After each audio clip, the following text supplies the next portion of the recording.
میں انشاءاللہ آپ سے بات کروں گی اس دعا کے بارے میں جو کبھی رد نہیں کی جاتی. دعا ایک عبادت ہے، دعا ہماری ضرورت ہے.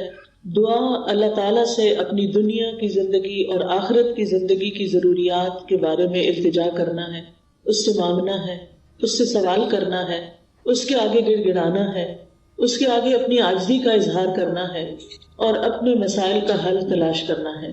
ہم سب جانتے ہیں کہ اس دنیا میں ہم آزمانے کے لیے بھیجے گئے ہیں. ہم سب پر آزمائشیں آتی ہیں، ہم سب کے امتحان ہوتے ہیں. کوئی بیمار ہو جاتا ہے، کوئی بچوں کی طرف سے پریشان ہوتا ہے، کوئی بچوں کی شادی کے مسئلے میں پریشان ہوتا ہے، کچھ انہونی قسم کی بیماریوں کا شکار ہوتا ہے، کوئی ذہنی مسائل کا شکار ہوتا ہے، کوئی مالی مسائل کا شکار ہوتا ہے، کوئی دنیا کے حالات کے بارے میں پریشان ہوتا ہے. اور یہ ہم سب ایکسپیرینس کر رہے ہیں. اور بعض اوقات تو مسائل کا ایک تانتا ہوتا ہے، ایک مسئلہ ختم نہیں ہوتا کہ ایک اور مسئلہ شروع ہو جاتا ہے اور انسان اس دنیا میں ان پریشانیوں کی وجہ سے گھبرا اٹھتا ہے. امام ابن القیم کہتے ہیں کہ دعا آزمائشوں کی دشمن ہے. یعنی ادھر آزمائش آئی تو اس کا مقابلہ دعا سے کیجیے. وہ کہتے ہیں کہ دعا مفید ترین علاجوں میں سے ایک علاج ہے. یہ آزمائشوں کی دشمن ہے، یہ مصیبتوں کو دور دھکیلتی ہے، ان کے ساتھ گتھم گتھا ہوتی ہے، ان کے واقع ہونے کو روکتی ہے اور مصیبتوں کو ختم کرتی ہے، یا مصیبت واقع ہو جائے تو اس کو کم کرتی ہے. دعا مومن کا ہتھیار ہے، مفید ترین دوا ہے. لہذا آج ہم بات کریں گے کہ ہم کس طرح دعا کریں کہ ہماری دعا قبول ہو اور ہم ان مسائل سے جو زندگی میں نبرد آزما ہیں، نبٹ رہے ہیں، ان کو ختم کرنے میں ہماری مدد کرے. تو بات یہ ہے کہ ہم سب جانتے ہیں کہ ہمیں اللہ تعالیٰ نے ہی پیدا کیا ہے اور اسی کی طرف ہمیں پلٹ کر جانا ہے اور اسی کے ہاتھ میں ہر مشکل کا حل ہے. وہ ہر چیز پر قادر ہے، وہ سب سے بڑا ہے. اس کو دینے کے لیے، اسے کوئی مشکل حل کرنے کے لیے کسی سے پوچھنا نہیں پڑتا، کسی کی مدد لینی نہیں پڑتی. لہذا جب سب کچھ اسی کے اختیار میں ہے، لہو ملک السماوات والارض، آسمانوں اور زمین کی ملکیت، کنٹرول سارے کا سارا اسی کے ہاتھ میں ہے. لہذا جب کوئی مشکل آئے تو ہمیں اسی کی طرف رجوع کرنا چاہیے. علماء نے عبادت کی جو قسم دعا سے متعلق بتائی ہے وہ دو طرح کی دعا ہوتی ہے، ایک دعا العبادہ اور ایک دعا المسئلہ. یعنی ہماری جتنی بھی عبادتیں ہیں، نماز، روزہ، حج، زکوٰۃ، جتنے بھی اعمال ہیں، ان سب کو بھی دعا کہا جاتا ہے، کیونکہ یہ بھی دراصل ہم اللہ سبحانہ تعالیٰ کے حضور جب حاضر ہوتے ہیں، مثلا نماز میں، تو آپ دیکھیے کہ ہم سینے پہ ہاتھ باندھ کے بھی دعا کرتے ہیں. ہم سمع اللہ لمن حمدہ کے بعد ربنا ولک الحمد حمدا کثیرا طیبا مبارکا فیہ اللہم لا مانع لما آتیت ولا معطی لما منعت، حمد کے بعد آخر میں پھر دعا کرتے ہیں. رکوع میں بھی دعائیں ہوتی ہیں، سجدے میں بھی دعائیں. حدیث میں آتا ہے کہ سجدے میں انسان سب سے زیادہ اللہ تعالیٰ کے قریب ہوتا ہے، تو وہاں بھی ہم دعا کرتے ہیں. پھر اتحیات بھی دعاؤں کے ساتھ، درود شریف بھی دعا ہے، بلکہ ساری دعاؤں کا خلاصہ ہے.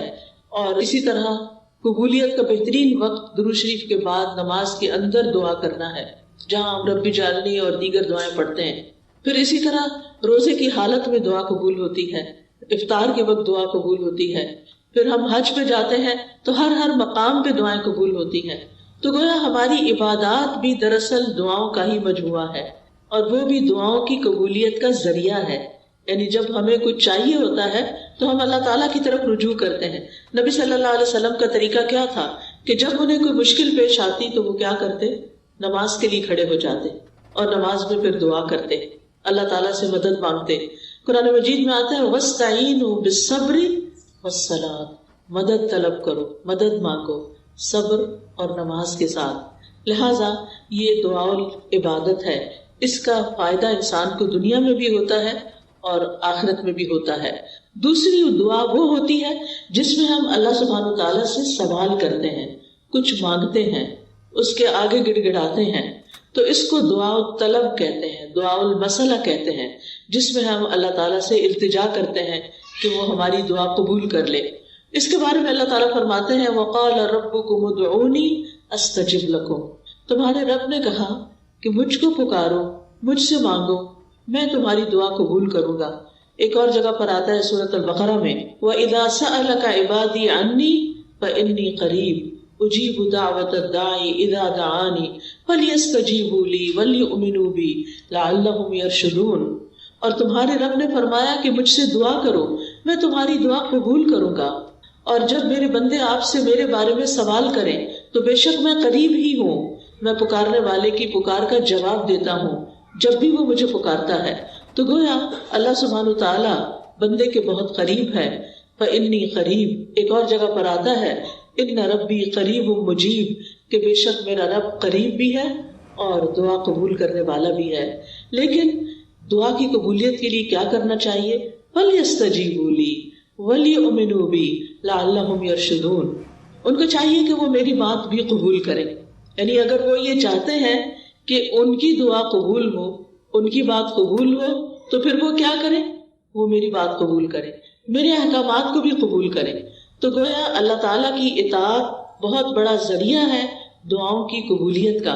اور پھر اسی طرح وَلْيُؤْمِنُوا بِي مجھ پر اعتماد کریں، ایمان رکھیں، یعنی دعا کرتے رہیں. جب اس کی قبولیت کا وقت ہوگا، جب وہ واقعی قبول ہونی چاہیے، اس وقت وہ دعا قبول ہو جائے گی. اس لیے مایوس نہ ہو، اعتماد رکھیں، ایمان رکھیں، یقین رکھیں. لعلہم یرشدون تاکہ وہ بھلائی پائیں، ہدایت پائیں. کیونکہ رشد جو ہوتی ہے، رشد اس میں ہدایت بھی ہوتی ہے اور بھلائی کے معنوں میں ہوتی ہے. یعنی انسان کی عقل کی دو قسمیں ہوتی ہیں. ایک وہ ہوتی ہے جس کے ذریعے انسان چیزوں کو سمجھتا ہے، اچھے برے کا فرق پہچانتا ہے، اور ایک ہدایت کی قسم رشد کہلاتی ہے جس میں انسان اچھے برے کا فرق جان کر پھر بھلائی تک پہنچ جاتا ہے، خیر تک پہنچ جاتا ہے. اس لیے رب سے دعا کرتے رہنا چاہیے. اسی لیے ابراہیم علیہ السلام نے جب دعائیں کی تھی تو آخر میں فرمایا تھا ان ربی لسمیع الدعاء، بے شک میرا رب تو ضرور دعاؤں کا سننے والا ہے، یعنی وہ تو لازماً دعائیں سنتا ہے. اور السمیع کا لفظ اس کا یہ مطلب نہیں کہ وہ صرف سن لیتا ہے اور بس بات ختم نہیں. اس کا مطلب یہ ہے کہ جیسے ہم رکوع سے سر اٹھاتے ہیں تو کہتے ہیں سمع اللہ لمن حمدہ، کہ جو اللہ کی تعریف کرتا ہے اللہ تعالیٰ اس کی حمد کو سنتا ہے، بلکہ مطلب یہ ہے کہ اس کی حمد کو قبول بھی کرتا ہے، دعاؤں کو قبول بھی کرتا ہے. اسی طرح حدیث میں آتا ہے اللہم انی اعوذ بک من دعاء لا یسمع، اے اللہ مجھے اس دعا سے بچا لے جو سنی نہ جائے.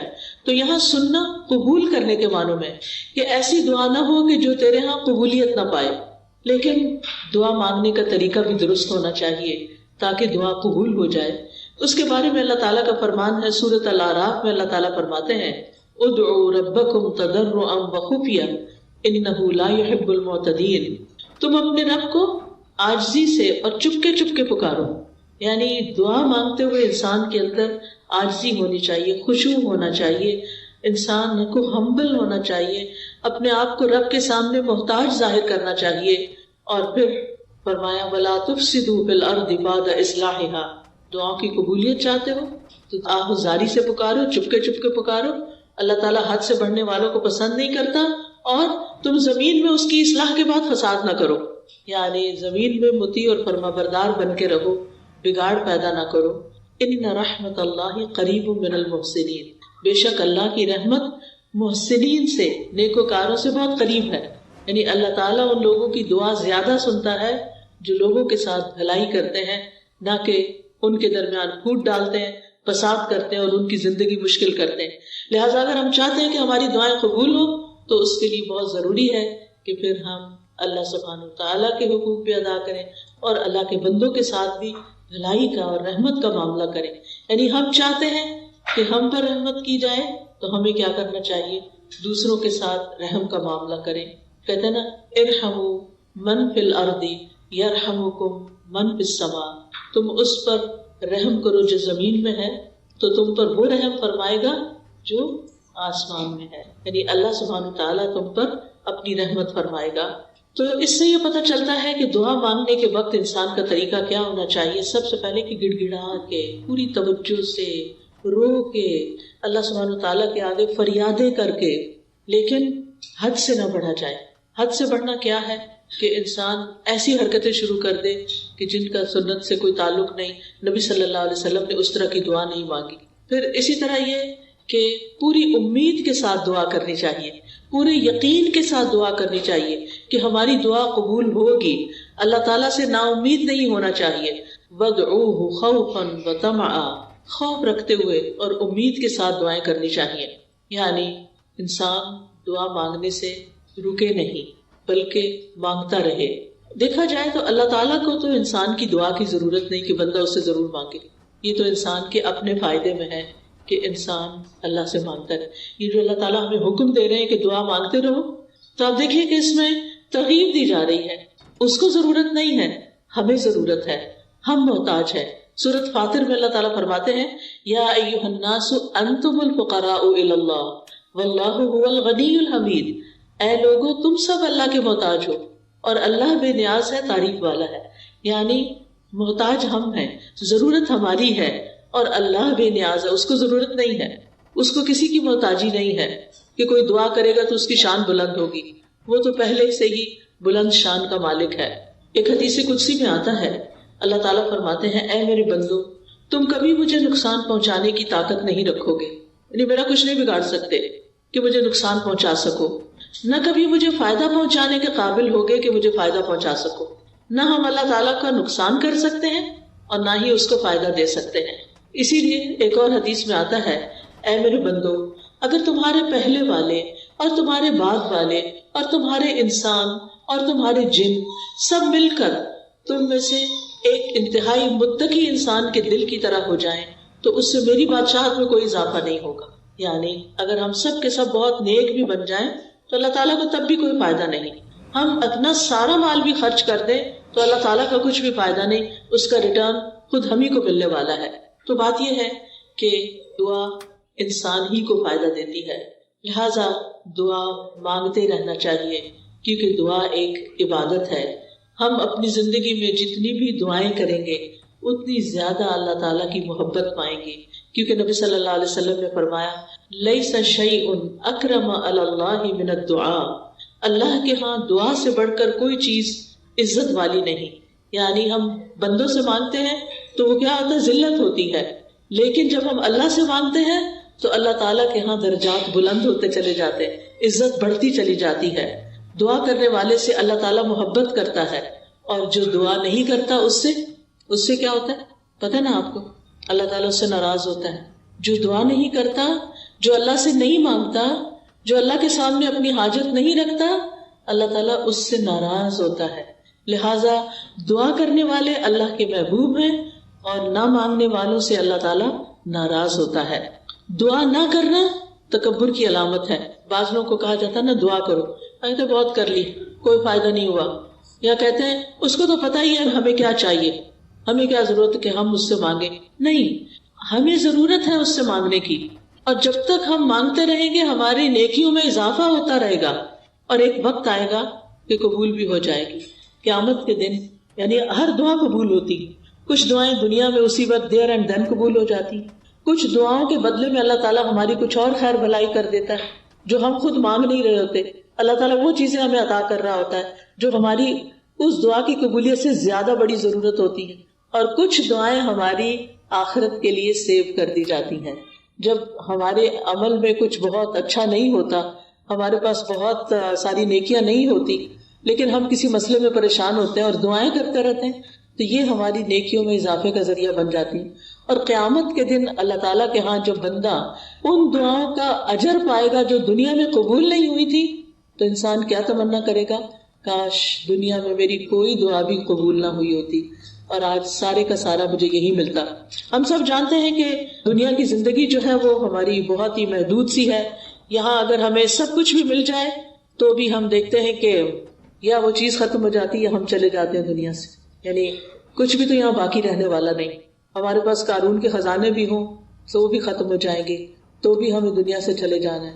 کل من علیہا فان ویبقی وجہ ربک ذو الجلال والاکرام.